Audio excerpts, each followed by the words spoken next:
Ranganathan, on this entire blazing controversy that has erupted regarding both these celebrities, performers, call them what you want.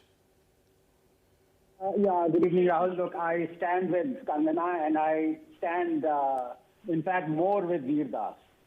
I stand with Veer Das, even though I find him a hypocritical, sold-out, virtue-signaling, unimaginative, grandstanding, ignoramus, and about as funny as an unaccounted fart in an elevator. I stand with him because I believe a bad joke is still a joke. A comic cruder than a barrel of Brent still has a right to earn his living. That freedom of speech and expression are sacred and include the right to offend. Look, I come from an India, to borrow the word phrases that he used, I come from an India whose constitution doesn't guarantee freedom of expression, sadly, where everything serious is taken as a joke and every joke is taken seriously, where dozens of laws are draconian and subjective and tailor-made for misuse and are misused.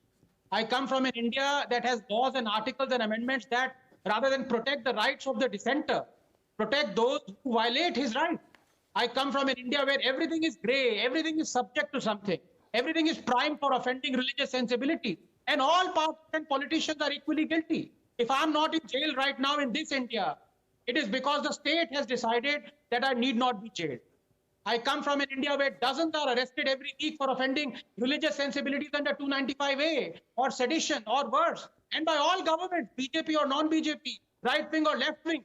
Truth is, Rahul, I come from an India where there was more respect for dissent in ancient than there is in modern.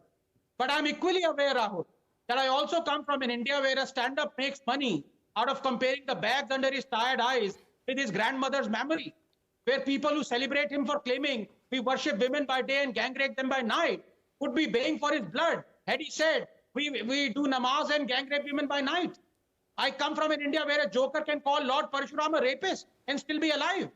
I come from an India where stand-ups are applauded for mocking Ganesha, but crawl at the feet of archbishops to apologize for mocking Christians. I come from an India where people celebrate Hussein for drawing nude fornicating Hindu goddesses, but condemn Charlie Hebdo journalists for drawing the prophet. I come from an India where a man who promises an award of 51 crores to anyone who beheads Charlie Hebdo journalists stands for election and wins 5 lakh votes. I come from an India where the beheading of Kamlesh Tiwari is publicly celebrated by a mainstream political party and journalists keep quiet. I come from an India where it is acceptable to mock Hindus, their traditions, their festivals, their beliefs, but not acceptable to mock Muslims, their traditions, their beliefs. I come from an India where if 10,000 sedition charges are filed under the NDA, 12,000 are also filed under the UPA. This is the India that Veer Das wants to ignore. And I say that he has a right to ignore. He has a right to ignore it. Indeed, he does. Let me go straight on Ranganathan. Yes, sir.